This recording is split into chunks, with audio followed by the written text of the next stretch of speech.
FAP est un podcast qui croise les voix et les vécus autour de la chlordécone. Le programme Titiri de l'IREPS propose un espace de parole à ses invités. Continuons la discussion sur titiri.gp. FAP, Fricassé à parole, donc c'est le podcast qui vous est proposé par l'IREPS. Ce nouveau média, ce nouveau lieu justement de rencontre, de discussion autour de la chlordécone vise en fait à favoriser une sensibilisation à une meilleure compréhension des enjeux liés à la chlordécone à travers donc les voix de protagonistes, d'acteurs, mais aussi simplement de citoyens et de citoyennes qui se sont intéressés à la question pour vous informer, pour documenter également ce dossier qui est bien fourni, qui est subversif et qui nous intéresse à plus d'un titre puisque nous sommes toutes et tous concernés par la chlordécone. Les dossiers de pollution de l'environnement aujourd'hui foisonnent, pullulent. Tous les jours dans l'information, on entend de nouveaux cas de contamination, notamment actuellement dans l'Hexagone. Donc l'environnement, les corps humains sont pollués de plus en plus. Et donc ces cas jalonnent l'histoire des hommes et de nos sociétés capitalistes. Quel est le motif récurrent ? C'est donc le capitalisme, comme je viens de le dire, l'extractivisme, les inégalités systémiques qu'il cause. Le profit au détriment de l'habitant, de l'habitat. Le dossier qui nous concerne, la chlordécone, n'y échappe pas. Il ne peut être compris en dehors de ce système global mondial. Toutefois, il est essentiel de comprendre ce qui se passe réellement chez nous, sur le territoire de Guadeloupe, et peut-être qu'on passera par la Martinique, avec nos invités. Donc, je vais d'abord présenter Axel Beignet. Bonjour. Bonjour Axel. Donc, vous êtes chargé de communication en éducation, promotion de la santé environnementale à l'IREPS. C'est ça. C'est ça. Alors, est-ce qu'on peut parler un petit peu vraiment de la fonction que vous occupez ? Oui, tout à fait. Le pôle santé-environnement de l'IREPS développe 2 programmes qui sont des programmes de sensibilisation, de prévention sur la chlordécone. Le premier, c'est le programme JAFA. Donc, c'est un programme qui, en fait, s'adresse principalement aux autoconsommateurs des produits du jardin créole, c'est-à-dire ceux qui s'alimentent de leur jardin et d'un jardin potentiellement pollué. C'est vraiment le cœur de cible de ce programme JAFA. On réalise des analyses de sol et je vous en dirai plus là-dessus. Et le deuxième, c'est le programme Titiri. Et Titiri, c'est vraiment un programme de sensibilisation sur la chlordécone dans les produits de la pêche. Et je me charge de la communication de ces 2 programmes principalement. Très bien. Donc, on va y revenir tout à l'heure. Donc, notre deuxième invitée, Jessica Oublié, je pense qu'on connaît le nom, autrice de romans graphiques, notamment de Tropique Toxique, qui va nous intéresser aujourd'hui. Alors, Jessica, comment se déroule cette rencontre avec la chlordécone ? Cette rencontre, elle intervient en 2018, quand je m'installe en Guadeloupe, en février 2018. Donc, je viens notamment pour travailler au CHU de Pointe-à-Pitre comme consultante en qualité de vie au travail et formation au lendemain de l'incendie de novembre 2017. Ce retour, cette installation en Guadeloupe, pour moi, c'est surtout un retour au sein de ma famille. Donc, il y a des raisons professionnelles, mais avant tout, ce sont des raisons familiales qui me conduisent à venir ici, à la suite donc, de la publication de mon premier roman graphique, Pays en nous, qui traite du Bumidum. Et c'est vrai que j'avais fantasmé cette installation, l'idée de vivre un pan quelque part de la vie que ma mère n'a pas vécue ici, puisqu'elle a quitté la Guadeloupe quand elle avait 16 ans. Et que moi, la Guadeloupe, elle m'a marquée en pointillé dans mon développement personnel à la faveur des congés bonifiés donc, dont ma mère bénéficiait et qui m'ont permis de développer un appétit progressif pour ce territoire et pour ses grands-parents que je connaissais mal. Et puis finalement, quand j'écris Pays en nous, parce que je découvre que mon grand-père maternel est malade, etc., qu'il a un cancer de la prostate, ça me motive, ça m'insuffle une envie de reconnexion avec le territoire, avec ma culture, avec ma famille. Et donc, tout ça a été en baignant dans une forme d'angélisme. Forcément, je ne vois rien d'autre qu'une installation dans mon giron familial. Et en arrivant, en février 2018, on ne parlait que de la chlordécone dans les médias. Il y avait eu une relance d'une dimension un peu scandaleuse du dossier avec les LMR, les limites maximales de résidus dont on parlera sans doute tout à l'heure. Et c'est vrai que ça prenait tout l'écran à la télé, à la radio, tous les jours, on parlait de ça. Et donc, très vite, j'ai demandé à ma famille ce dont il s'agissait. Et pour ma grand-mère, c'était oui, on nous a tués, la France nous a empoisonnés, etc. Mon grand-père disait oui, moi j'ai déjà eu un cancer de la prostate, donc pour moi, tant pis, tout ça c'est déjà fait, le mal est déjà fait. Et c'est vrai que je ne comprenais pas. Et quand très rapidement, j'ai regardé ce documentaire de Cécile Marr, journaliste à Martinique la première, Chlordécone, et si le scandale était devant nous, là j'ai été terrifiée. Terrifiée par ce que j'ai vu. C'est un documentaire très bien réalisé, 27 minutes, diffusé sur l'émission Place Publique, avec donc ensuite une analyse donc, par des intervenantes en plateau. Et là, je découvrais toute la dimension sanitaire de ce scandale. Et donc, ouais, j'ai eu peur pour moi, en fait. J'ai eu peur pour ma famille, mais c'est vrai que j'arrivais à un moment de ma vie où je me posais beaucoup de questions et la chlordécone n'en faisait pas partie. Ou en tout cas, des risques d'exposition à un pesticide pouvant impacter mon corps en tant que femme, ouais, ça n'en faisait pas partie. Ouais. Donc on va y revenir tout à l'heure plus en détail.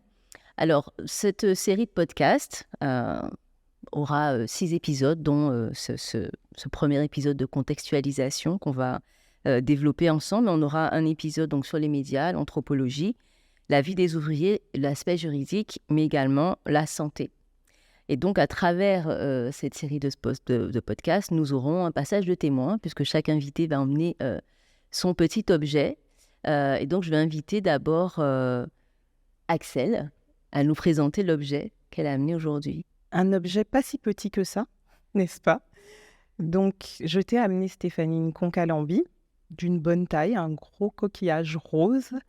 Et je t'ai amené cet objet pour sa symbolique. D'ailleurs, en fait, je te le laisse. Je vais te laisser cette conque à lambi et pour que tu sois à l'écoute. Et que cette conque, elle souffle en fait durant toutes les interviews, toutes les sessions. À l'écoute, c'est vrai que c'est vraiment ça que je retrouve comme symbolique dans la conque. L'écoute l'appelle, parce que la conque, c'est vraiment, à travers les âges, hein, même depuis les Amérindiens, un symbole fort sur notre territoire.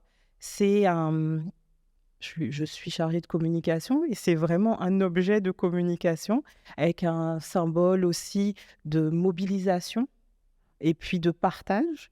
Et c'est vrai que sur cette thématique-là, c'est pour moi le symbole à avoir. Et à travers FAP, c'est aussi les valeurs qu'on va porter sur d'être à l'écoute du pays, à l'écoute de ce qui se dit, à l'écoute de ceux qu'on n'entend pas tout le temps non plus sur cette thématique et pourtant qui ont quelque chose à apporter à la réflexion. Mais écouter pour agir. Parce que sur la question de la chlordécone, il y a besoin d'être à la hauteur et d'agir. Donc, je te remets cette conque et aussi cette belle mission. Voilà, donc je vais pouvoir présenter cette conque à nos invités pour leur demander de joindre le mouvement de cette grande écoute. Alors, Jessica, du coup, la conque à lambi t'invite à nous parler de ton objet singulier. Alors, est-ce que tu peux le décrire? Voilà, donc la sculpture en terre cuite d'une femme réalisée à la Désirade il y a bientôt 1 an. Donc, c'est une femme enceinte. Je l'ai choisie, cette sculpture, bon, parce que c'est moi qui l'ai faite. C'est ma première sculpture et que j'étais plutôt contente du résultat. Mais parce elle était surtout pour moi ces fameux objets psychomagiques qu'on réalise à un instant de notre vie pour matérialiser un peu un rêve. Et ce rêve qui m'accompagnait aussi au moment où je m'installais en Guadeloupe. Donc, en février 2018, j'ai 34 ans. Voilà, j'ai tout laissé, mon appartement à Paris, mes parents, mes sœurs, mes sœurs et puis mes amis. Et je me dis, j'arrive ici, je m'installe, je vais écrire une nouvelle phase de mon histoire de vie et de mon histoire de femme. Et sans doute, c'est ici, donc je deviendrai mère. Et quand je te disais tout à l'heure que la découverte de la chlordécone a été un choc pour moi, c'est notamment quand je découvre en fait qu'on en retrouve dans le cordon ombilical, que les enfants en ont in utero, qu'ils se développent avec et que les indices de développement pour certains ne sont pas très bons lorsque l'exposition de la mère a été forte. Donc voilà, à ce moment-là, vraiment, il y a quelque chose en moi qui se joue dans l'attention et qui vient heurter voilà, ce projet avant même qu'il ne se matérialise dans la vie. Et donc, voilà, donc j'ai fait cette petite statuette l'année dernière. Ce désir est toujours là. Et voilà, et je pense qu'on aura l'occasion peut-être durant notre échange de parler des questions sanitaires et de passer des messages de prévention parce qu'il est important pour toutes les femmes de notre tranche d'âge, en âge de procréer, pour celles en tout cas qui ont ce souhait de faire attention, de considérer que une exposition est quelque chose, une exposition à la chlordécone, mais à d'autres pesticides, et que ça n'est pas seulement important pour elles, mais c'est aussi important pour ce capital santé, ce patrimoine santé qu'elles veulent se constituer pour leur descendance. Rentrons maintenant dans le vif du sujet et je vais rester donc avec Jessica. Donc on a déjà répondu plus ou moins à la question, comment tu rencontres la chlordécone? Mais comment va advenir justement ce projet de Tropique Toxique qu'on va montrer ici, roman graphique. Voilà, alors comment finalement tu entames ce projet? Je découvre donc la chlordécone à la radio, à la télé. Je regarde ensuite très rapidement le reportage de Cécile Mar, chlordécone, ici le scandale était devant nous, et je décide d'écrire à mon éditrice, l'éditrice de Pays en nous, en lui disant, écoute, voilà, je crois que là on est en avril 2018, donc vraiment au lendemain de mon installation, et je lui dis, écoute, je crois que je viens de découvrir quelque chose là, je suis super étonnée de n'en avoir jamais entendu parler auparavant. Alors c'est vrai que mon immersion dans l'histoire et la culture guadeloupéenne, moi, se fait de façon, on va dire, livresque avec le Bumidum, à des fins donc, de production d'une bande dessinée.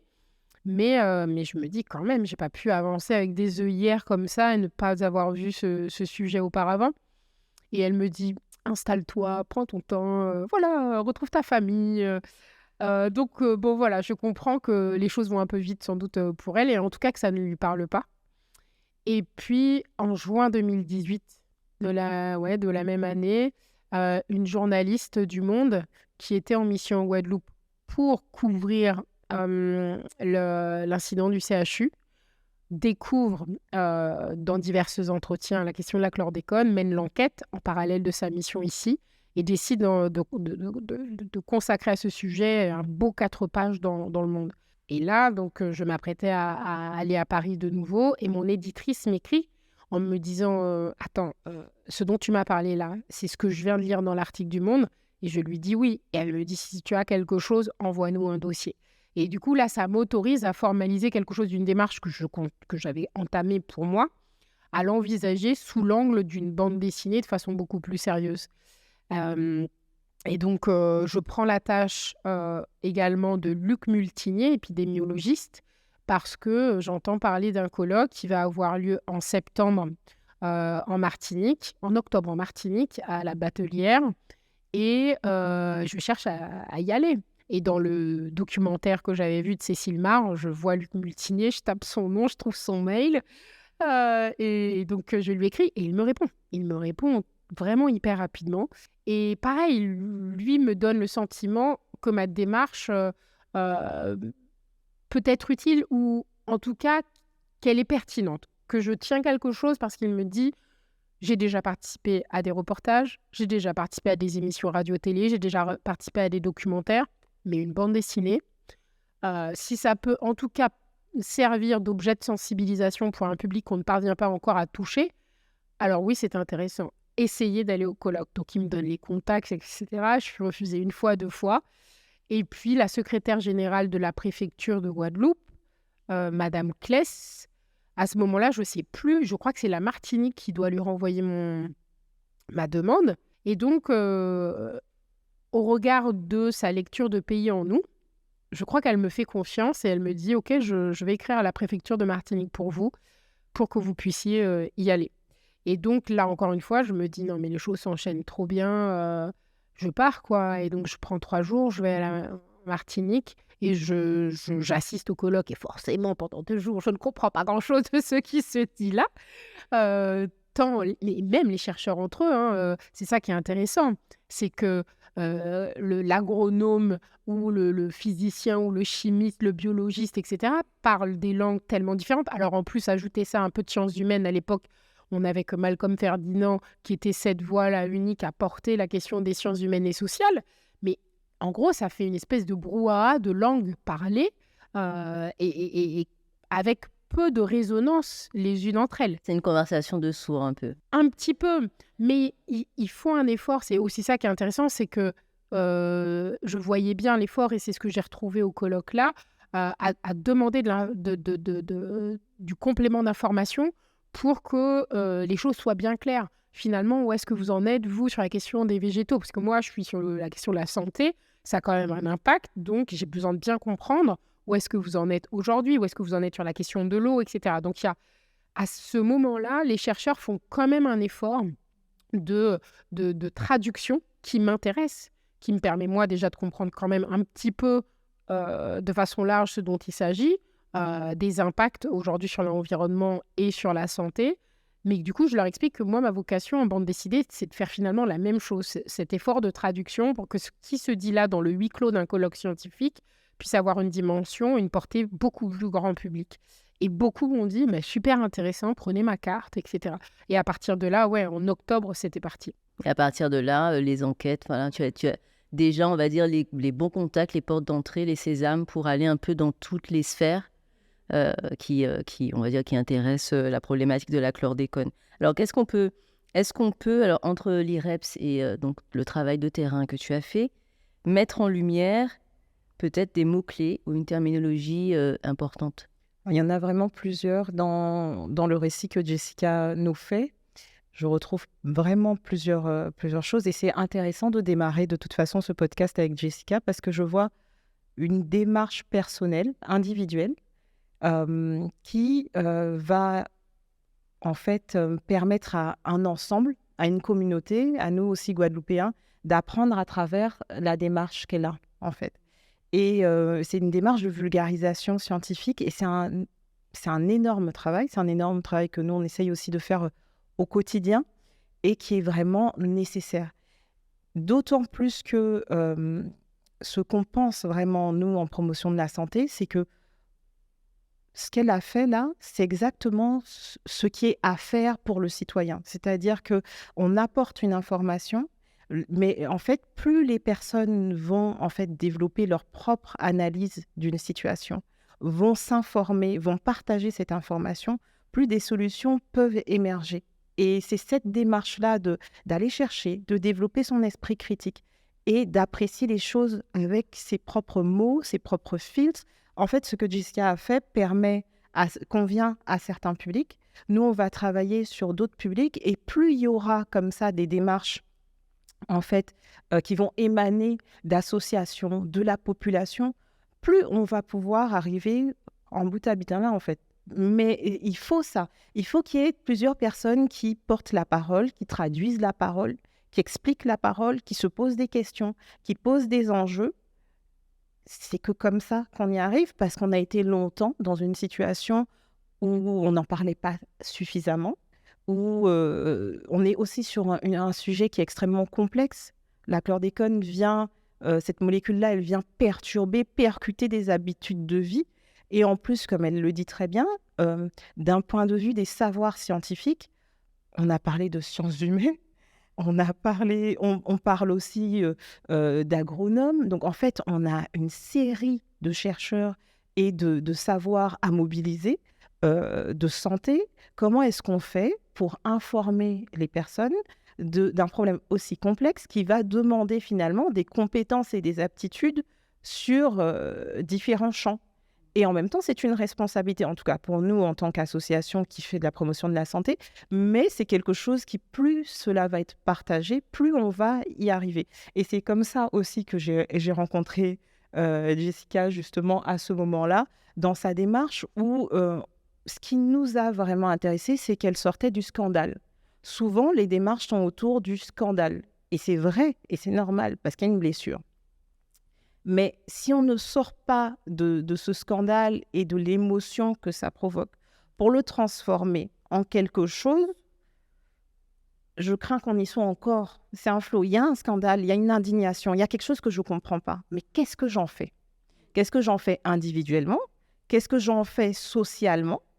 Et puis, il y a bien sûr quelle réponse j'ai. Parce qu'effectivement, là, on est plus dans une prise de conscience d'action individuelle ou communautaire, mais il y a aussi forcément une responsabilité. On ne peut pas que regarder les actions de monsieur, madame. Il y a aussi une responsabilité de quelles mesures sont mises en œuvre au niveau du territoire. En termes de médias, par exemple, en termes de communication, puisqu'on va aborder cette question, par exemple, Jessica, tu découvres vraiment, en tout cas, pour toi, dans ta chronologie, c'est 2018, cet article du Monde. Comment, finalement, cette question sanitaire, écologique, ou est-ce qu'elle est sanitaire, écologique, justement, selon toi? Ah oui, complètement. Il y a ça, la dimension sanitaire écologique. Dans ma famille, je comprends aussi qu'il y a quelque chose d'un pacte républicain. La blessure, dans ma famille, elle se jouait beaucoup là, hein. Ma grand-mère dit vraiment à un moment quelque chose comme ouais, la France nous a tués, quoi. Tu vois? Il y a vraiment ce truc de toute façon, voilà, c'est bon, on est tous empoisonnés, poisonnés pour poisonner. Qu'est-ce que je vais changer mon alimentation? Je l'ai entendu, ça. Donc, mais à ce moment-là, c'est vrai que je suis pas dans ça. Moi, j'ai vraiment ce truc avec quand il y a quelque chose que je comprends pas, je vais vraiment m'arrêter dessus. Et c'est un peu, j'ai jamais été adepte du Rubik's Cube, mais souvent j'ai cette image-là qui me revient en tête tant que j'ai pas réussi à essayer de remettre les bonnes couleurs toutes sur la même face pour comprendre en fait comment c'est arrivé, comment on en est arrivé là. J'ai un peu de mal à passer à autre chose. Donc, je vais commencer à voilà, discuter avec des gens, tout ça. Et la chance fait que, notamment du côté de la recherche, franchement, les chercheurs, ils font un travail de vulgarisation. En tout cas, ils essayent. Ils ont une obligation de publication, ils ont une obligation de communication. En fin d'année, ils ont une obligation de valorisation de ce qu'ils ont fait, etc. Donc, bon, voilà, s'ils sont sollicités par des écoles, ils le font et ça s'ajoute au titre donc des missions de service public qui sont les leurs lorsqu'ils appartiennent à des organismes de recherche publique. Je parlais tout à l'heure de je me suis sentie autorisée à, mais on m'a donné que des permissions et les feux, ils ont été ouverts constamment. Il n'y a jamais eu, et c'est pour ça que je l'ai toujours dit, pour qui a envie de connaître des choses sur la chlordécone, on en trouve des informations de façon assez aisée. Et même, souvent on m'a dit, mais est-ce qu'il n'y a pas des gens qui t'ont refusé des entretiens, ça n'a pas été difficile, est-ce qu'on t'a pas mis des bâtons dans les roues? Moi, je dis, lisez de Tropique Toxique. En fait, vous ne découvrez rien parce que je n'ai rien découvert. J'ai juste fait un travail d'assemblage. Parce que les informations, en vrai, elles étaient déjà là. Et on les a fait de façon éparse. La seule force pour moi, entre guillemets, de ce bouquin, c'est qu'il fait un travail de vulgarisation et puis il rassemble tout un tas de sources pour éviter que le lecteur il ait l'impression que son avis est comme ça phagocyté par le mien ou par une démarche militante, etc. J'aime bien creuser, j'aime bien échanger, etc. Mais le clivage, ça va pas être mon truc. Donc, c'est plus, on va dire, l'éclaireuse. Mais en fait, c'est même une démarche très égoïste. Moi, je suis pas nombriliste, mais à la base, le besoin, il vient de moi et d'un besoin de me nourrir d'une compréhension pour plus vivre dans la peur. Et après, je me dis, putain, mais tu vas passer 2 ans à bosser là-dessus? Tu veux pas partager un peu avec les autres quand même? Voilà. Et c'est là quand mon éditrice, elle me dit, bah ok, bah bien sûr que ça devient ensuite une démarche d'écriture pour le grand public. Mais ça me nourrit d'abord. Après, pour moi, Tropique Toxique, je ne l'ai pas vu comme une finalité. J'ai créé à ce moment-là une page Facebook qui aujourd'hui ne fonctionne plus, mais tous les contenus sont dessus, qui s'appelait Tropique Toxique, avec de la publication de contenu, de capsules vidéo, de chacun des entretiens que je faisais, parce que je disais aux gens, on ne va pas attendre les 2 ans d'écriture pour que vous ayez les informations. Les informations, il faut que vous les ayez là. Et puis comme ça, si ça peut débloquer chez chacun de vous des envies de connaissances complémentaires, c'est top.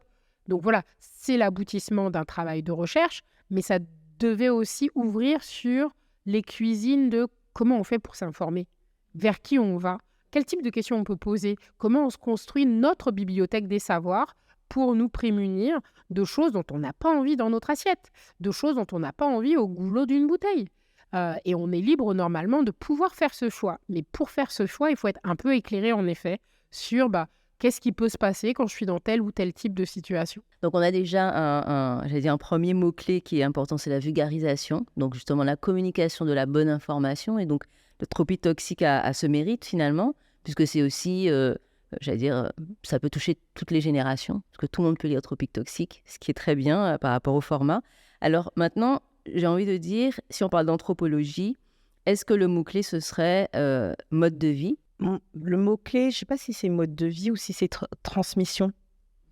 Parce que la pollution, même si on resitue, toute la Guadeloupe n'est pas polluée par la chlordécone. Il y a des zones qui sont plus à risque et tout ça.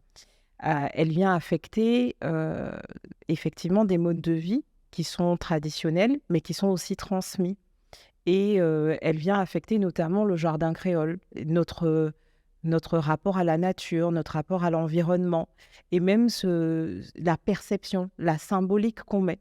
En Guadeloupe, même si quelqu'un n'a pas un jardin créole, nous on le voit souvent, les gens nous appellent, et on se rend compte que pour eux, le jardin créole est investi d'une dimension très importante, notamment de transmission, où ils vont refaire des choses qu'ils ont vues. Et c'est vraiment quelque chose qui est chéri et qui est un héritage. Et là, face à la pollution, le sentiment, c'est je suis privée de cet espace-là, je suis privée de cette transmission-là. En tout cas, c'est le sentiment.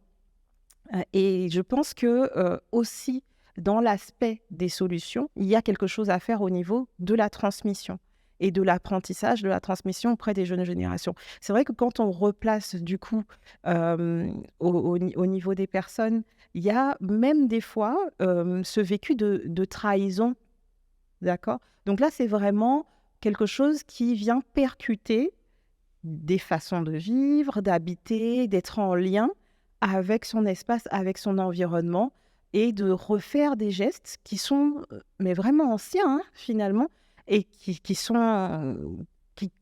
participent à l'identité même. Oui, est-ce qu'on ne parle pas même, j'allais dire, au-delà du jardin, c'est aussi ce qu'on a dans l'assiette, c'est aussi la tradition Alors, culinaire, ouais, il y a la les tradition. racines, tout ça, c'est quand même... Exactement, exactement. Ça vient toucher tout ça.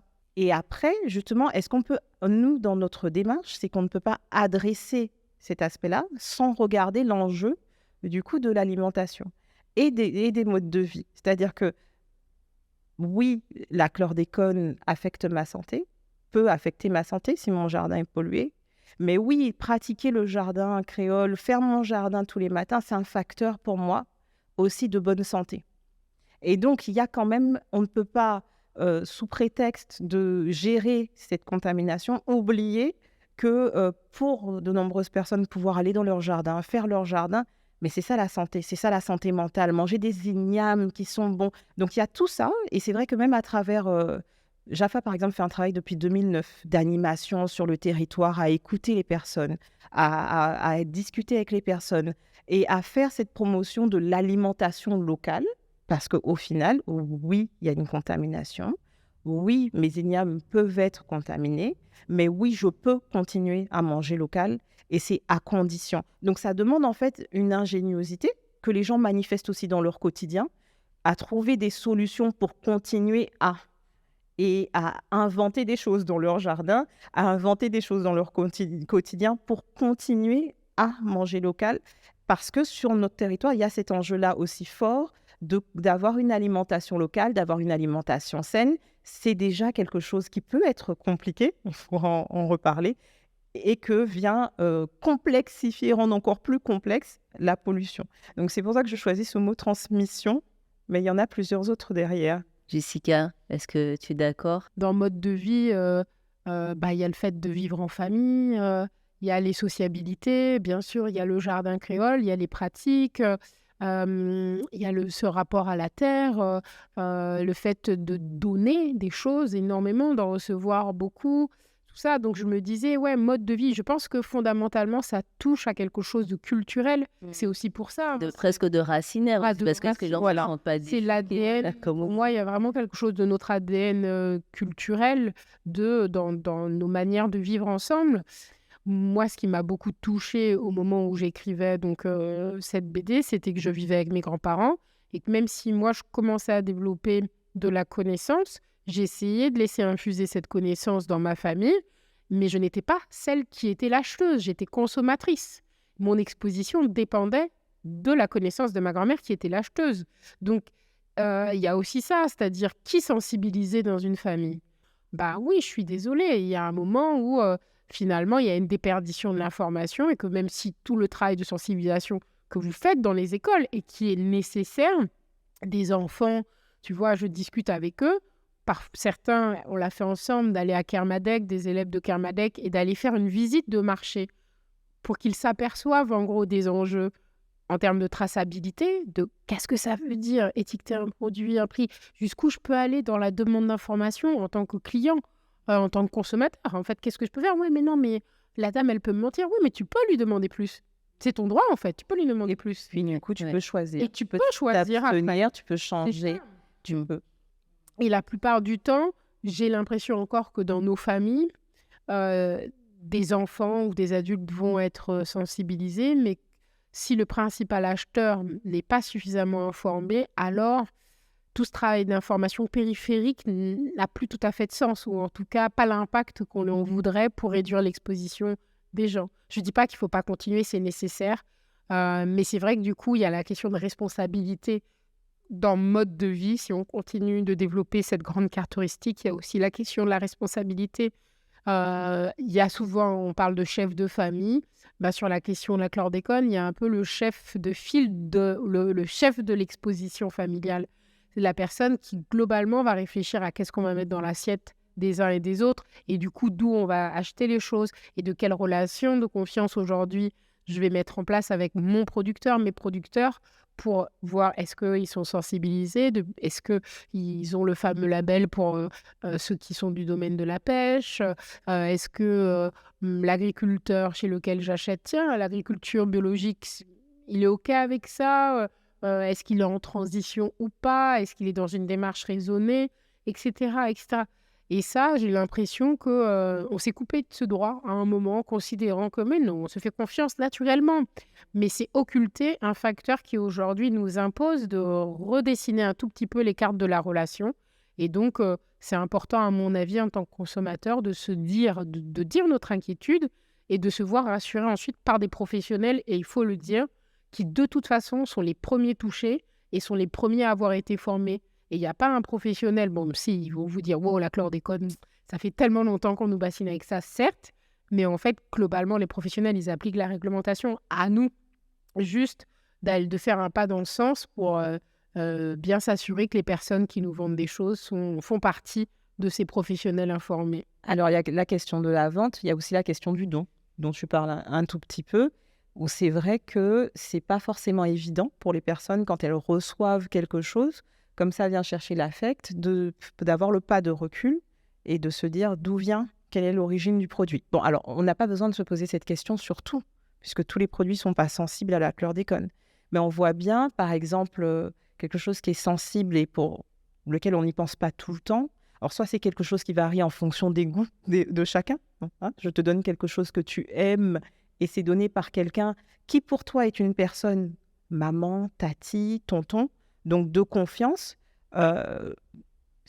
Souvent, il n'y a pas de questionnement sur le produit. Donc, on l'a beaucoup vu sur les œufs pour faire des gâteaux, sur le chaud d'eau. Voilà, les œufs sont quand même particulièrement sensibles. Mais on va... à quel moment on mange on boit du chaud d'eau? C'est dans des moments de réjouissance, c'est dans des moments où on est ensemble. Et donc, effectivement, le don, c'est aussi quelque chose... Alors, souvent, on pense aux approvisionnements qui vont être formels, mais tous les approvisionnements qui sont moins formels et qui participent en plus au tissu social, là, il y a ce pas de recul-là pour se poser vraiment la question. Il faudrait qu'il y ait ça. Donc, c'est assez... c'est, on va dire, une question assez générale, la question de la confiance. Parce que dans le système de consommation dans lequel on vit, on pose rarement, justement. Aujourd'hui, on parle plus de traçabilité parce qu'il y a eu tellement d'affaires, la vache folle, enfin bref, qu'on pourrait citer, où ça a forcé aussi l'État à prendre quand même des mesures pour qu'il y ait une traçabilité pour le consommateur. Mais c'est vrai que, est-ce que la démarche du consommateur, ce sera nécessairement de se poser la bonne question sur qu'est-ce que je consomme, quel que soit.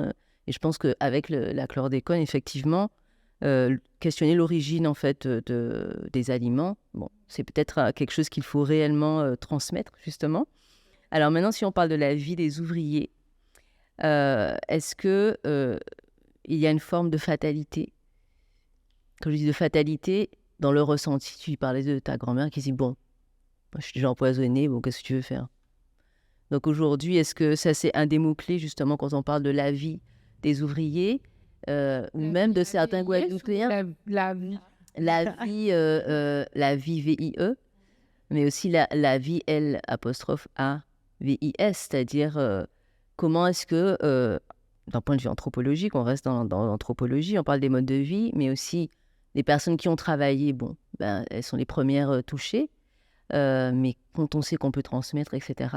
Aujourd'hui, et certainement qu'il y a une grande partie de la population qui était un peu fataliste, en se disant, bon, Il y a 2 niveaux de réponse, on va dire. Les ouvriers sont les premiers touchés. Les ouvriers épandaient la chlordécone et les études épidémiologiques qui ont été mises en place par l'INSERM, sur une population d'ouvriers agricoles, ne démontrent pas de surincidence de cancer de la prostate chez les ouvriers de la banane. Ça veut dire que par rapport à la population générale, on n'observe pas plus de cancer de la prostate chez eux. En tant que perturbateur endocrinien, on sait que la chlordécone a un impact sur le cancer de la prostate, qui est en surnombre en Guadeloupe et en Martinique. 500 nouveaux cas en Guadeloupe chaque année et idem pour la Martinique. Aujourd'hui, d'ailleurs, le cancer de la prostate, et là, ça n'est pas la Guadeloupe et la Martinique qui font exception, c'est la France qui prend une décision de dire on inscrit à la liste des maladies professionnelles le cancer de la prostate. C'est important de le dire parce qu'on a souvent cru que c'était une victoire pour nous en Guadeloupe et en Martinique pour les ouvriers agricoles. C'est une victoire pour les ouvriers de France tout court, pour les ouvriers agricoles en France. Donc, voilà. Donc il n'y a pas de surincidence pour l'instant. Ce qu'on observe, c'est ça. L'autre chose, c'est les ouvriers agricoles sont touchés parce qu'ils ont épandu. Donc maintenant, il reste à savoir est-ce qu'une exposition indirecte en lien avec l'utilisation est arrivée. On n'a pas de retour négatif sur le sujet.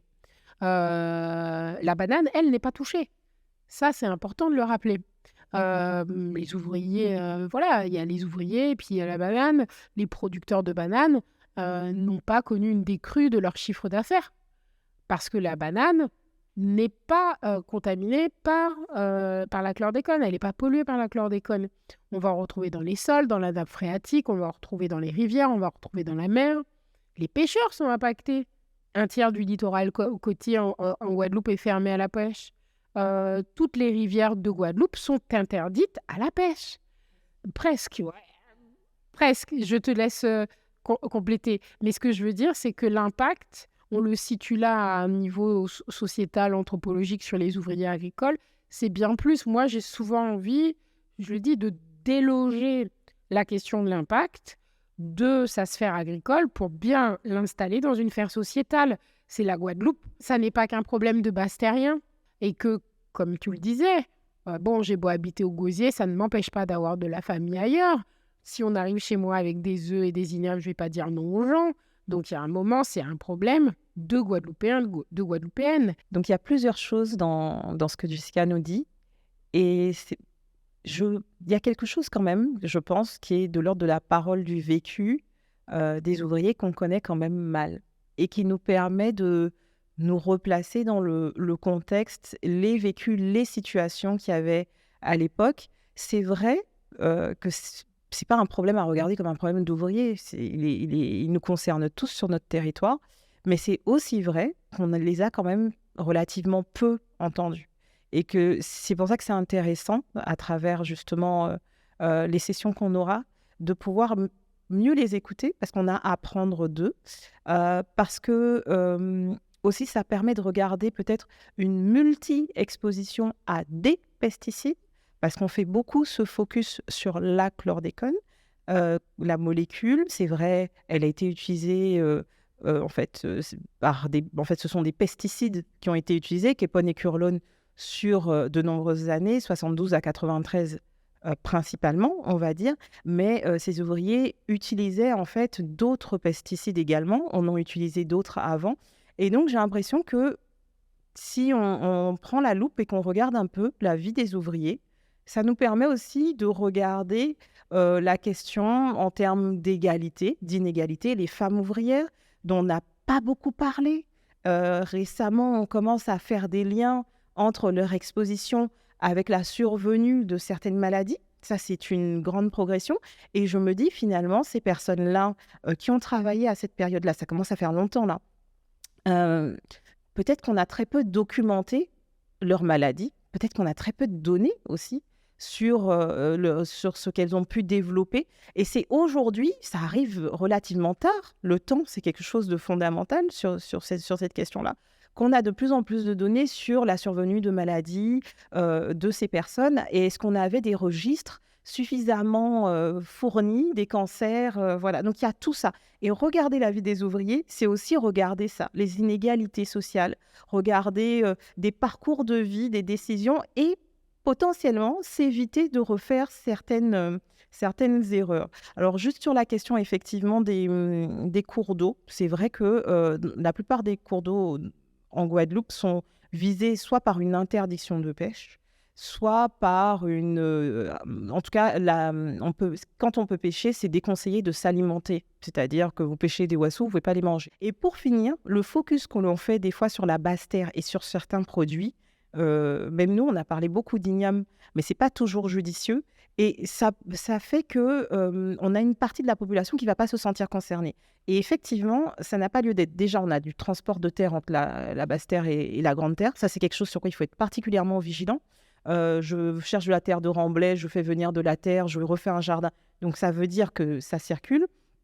Et ensuite, c'est vrai que ce sont les zones qui étaient plantées en banane qui sont les plus à risque. Mais l'intérêt de pouvoir faire une analyse de sol, de pouvoir la demander sur l'ensemble du territoire, c'est que ça nous permet aussi de mieux connaître le territoire. C'est vrai que plus on cherche, plus on trouve. Donc même si j'habite loin, que je ne connais pas bien l'historique de mon terrain et que je sais qu'il y a eu un peu d'agriculture dans la zone, je fais un petit peu de canne, un peu de banane, je peux faire cette demande-là et ça va participer à une meilleure connaissance du territoire dans sa globalité. Et c'est totalement un problème qui nous concerne tous. Donc c'est un peu, pour résumer, on peut dire que quelque part, la question de la chlordécone, non seulement par rapport à la molécule, puisque effectivement on va découvrir à travers le podcast qu'il y a d'autres pesticides, puisque voilà, la chlordécone c'est un peu l'arbre qui cache la forêt, c'est aussi un peu l'épicentre. Quand on parle justement des agriculteurs, c'est l'épicentre, mais finalement il y a une répercussion sur toute la population, tous les espaces, tout le monde est concerné. Maintenant, si on a un peu déjà évoqué cette question maintenant par rapport à la question de la justice, puisqu'on vient de parler des inégalités de traitement de la question de la chlordécone, il y a des personnes qui sont un peu oubliées justement dans l'analyse, les femmes notamment, les femmes ouvrières. Donc là, est-ce que finalement le mot-clé ce serait réparation ou justice sociale? Ça, c'est un vrai dilemme. Est-ce que le mot-clé ce serait réparation ou justice sociale ou même confiance? Je pense qu'il y a les deux. Pour moi, il y a les deux. Je ne ferai pas de différence. Et je veux juste reboucler avant de répondre sur la question des femmes. On a beaucoup masculinisé la problématique de la chlordécone en termes d'impact sanitaire. Et on a laissé finalement la question de l'impact sur la santé des femmes. C'est arrivé bien plus tard. On a très tôt parlé du cancer de la prostate, qui était beaucoup plus visible en termes de nombre. Et puis après, on s'est intéressé à la santé de la mère et de l'enfant dans le combo maternité, que représente la maternité, puis très peu en termes de santé féminine. C'est aujourd'hui, en 2022-2023, que la recherche commence à travailler sur nous. Il était temps.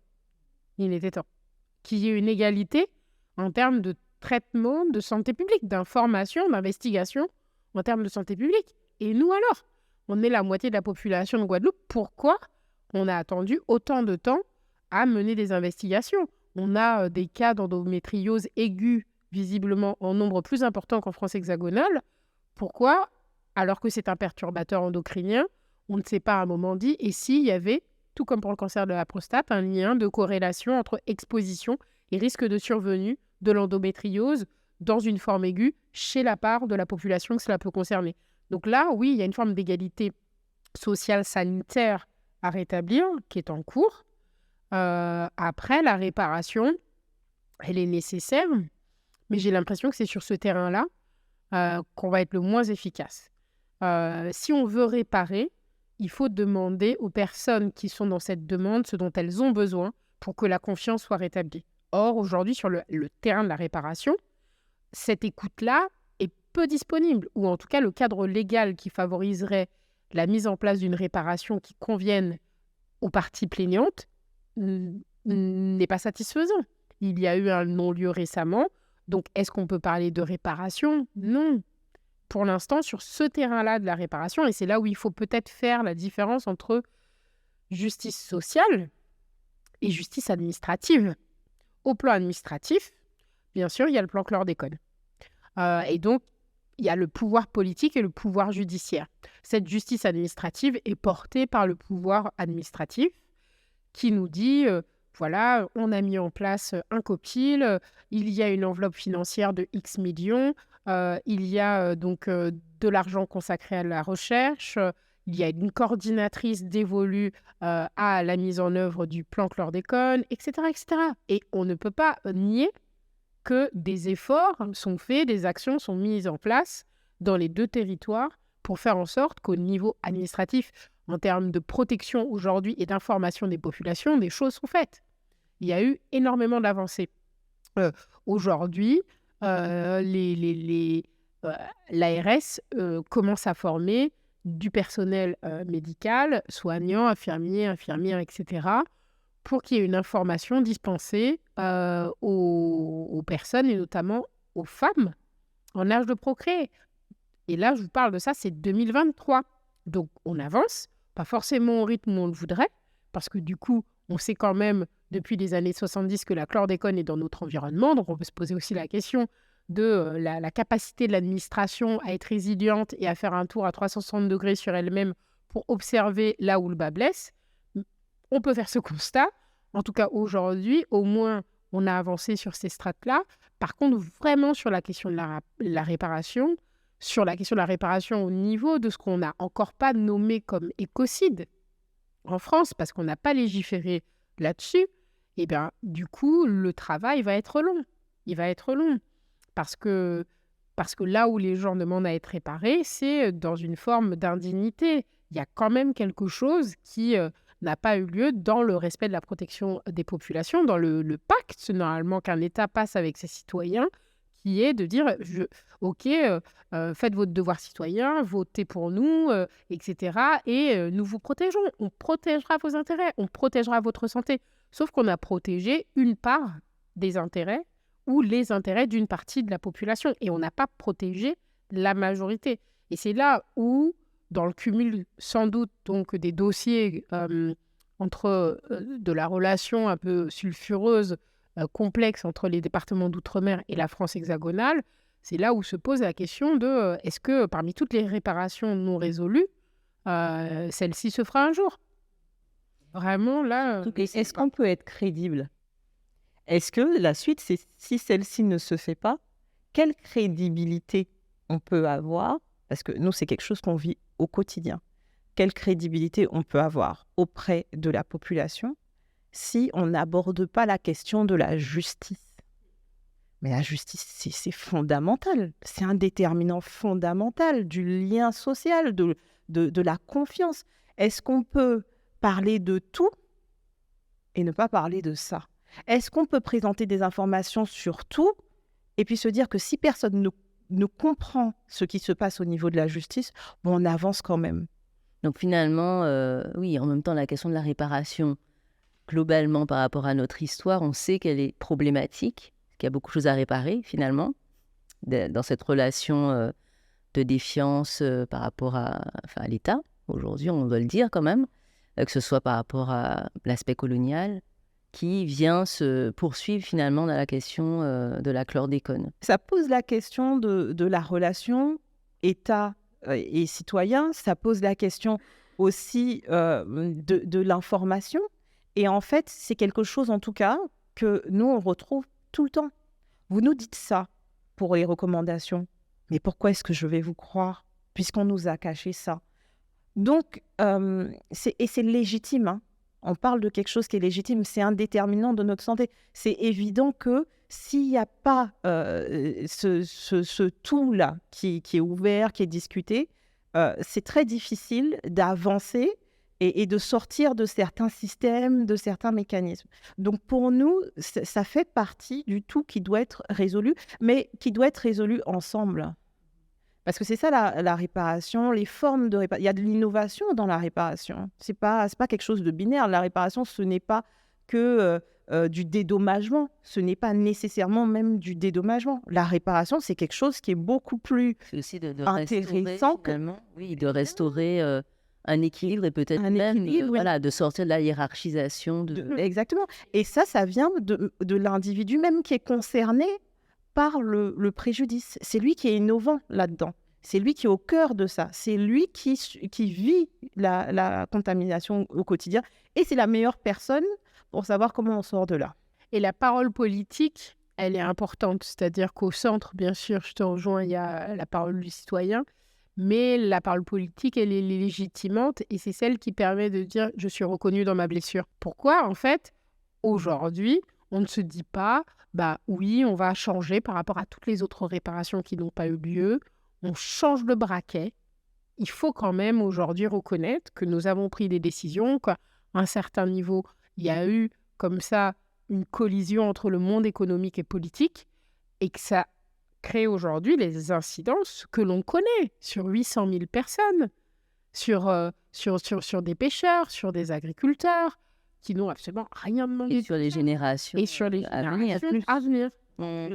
Et donc, ça nous amène sur la question de la santé, qui est notre dernier épisode. Et là, j'ai choisi le mot prophylaxie, donc qui est un peu la prévention. Mais j'aurais pu dire aussi décontamination. Quelle est la solution, selon vous? Ou quel serait le mot-clé, en tout cas Pour moi, c'est communication en termes de santé. Ce qui manque, à mon sens, hein. Ouais, la prévention, c'est hyper important. Mais comment on fait de la prévention sur ce sujet dans un contexte de santé publique où on est exposé en Guadeloupe à de nombreux autres enjeux, le diabète, l'hypertension, le surpoids, etc., sont des choses propres à notre capital santé en Guadeloupe et en Martinique. Donc, il faut imaginer un médecin généraliste, dans une consultation classique, il aurait à parler de « Attention, madame ou monsieur, le diabète, est-ce que vous avez pensé à vous faire dépister pour le cancer parce que vous commencez à être en âge? Est-ce qu'il y a des cas d'hypertension chez vous? Connaissez-vous la chlordécone, etc. » Tout ça en 15 minutes pour la modique somme de 23 €. C'est pas possible. Du coup, se pose vraiment la question de qu'est-ce qu'on fait en termes de communication? Qu'est-ce qu'on fait en termes de communication de proximité sur des questions de santé pour faire en sorte que l'information, elle arrive aux bénéficiaires? Parce que ça n'est pas possible aujourd'hui, en 2023, que les gens, ne serait-ce que ça, ne fassent pas le lien entre leur assiette et potentiellement la survenue d'une maladie demain. Ça ne veut pas dire que ça va se passer, ça veut juste dire que potentiellement il y a un risque en fonction de qu'est-ce qu'on consomme et d'où ça provient. Justement, c'est intéressant ton exemple parce que ça montre bien que ta santé, elle est globale, elle est multifactorielle. C'est pas ton exposition à un moment T de ta vie qui va déterminer de ta bonne ou de ta mauvaise santé. Et c'est en fait cet arbitrage que tu vas faire et cette façon de regarder ton alimentation, mais de regarder aussi ton approvisionnement de façon plus globale. Et nous, souvent, c'est ce qu'on se dit. On va favoriser un circuit court. C'est intéressant de toutes sortes de façons de favoriser un circuit court d'approvisionnement, d'aller dans la confiance avec le producteur, du coup, parce qu'il y a énormément de producteurs qui font des efforts et de pêcheurs qui ont fait des efforts monumentaux pour pouvoir apporter un produit qui est sain. Et voilà, donc je vais valoriser ces efforts-là, je vais prendre plaisir à bien manger. Et du coup, j'ai presque envie de dire, tu montes en compétence sur ton exposition, sur ton alimentation. Et donc un peu perdre le focus de oui, c'est parce que je vais manger ça que je vais être contaminé. Non, la santé, elle est globale. Ce moment de partage que tu as, qui est familial, il participe énormément à ton bien-être et à ta santé. Et dès lors qu'on regarde ça comme ça, et dès lors qu'on se dit aussi que chacun prend ses responsabilités, parce que l'approvisionnement des circuits formels, les contrôles des circuits formels existent, et c'est pas non plus ta responsabilité, tu vois. Ça a été acheté dans un circuit formel. Il y a aujourd'hui aussi des circuits certes informels, mais c'est pas non plus ta responsabilité. Quand tu achètes, si tu achètes dans un marché qui est formel, tu achètes ton produit, tu manges tes affaires tranquille. Il y a aussi ça, que chacun, oui, puisse questionner mais qu'on rentre pas dans une psychose de je peux pas manger en paix, je peux pas partager, parce qu'au final, partager, c'est peut-être plus intéressant pour notre santé. Donc, c'est cet équilibre-là de vigilance, mais d'intelligence aussi, hein. L'intelligence et surtout de préserver les petites parts de bonheur qu'on a dans la vie, malgré voilà, la vigilance qui est nécessaire. Donc, on va arriver donc, au terme de ce premier épisode où on a déblayé, on va dire qu'on aura laissé un peu le terrain en jachère et qu'on va inviter justement nos prochains invités à venir planter les petites graines voilà, de la connaissance, de l'information, de la bonne information, des nouvelles informations, j'espère, sur la question de la chlordécone, en espérant que voilà, tout ce qu'on aura dit permettra à chacun, chacune de prendre de meilleures décisions. Voilà, ce sera donc nos bons mots de la fin. On va clôturer donc ce premier épisode et on vous attend nombreuses à l'écoute pour la suite du podcast. Le prochain sera sur les médias, la communication, justement. On a dit que c'était en tout cas le nerf de la guerre. Et je vais vous inviter, mesdames, Jessica, Axel, à faire un FAP à la caméra. FAP. FAP. FAP. Vous venez d'écouter FAP, Fricassé à parole. Ce projet est propulsé par l'IREPS Guadeloupe Saint-Martin-Saint-Barthélemy, financé par l'ARS et produit par EWAG. Retrouvez tous nos épisodes sur titiri.gp.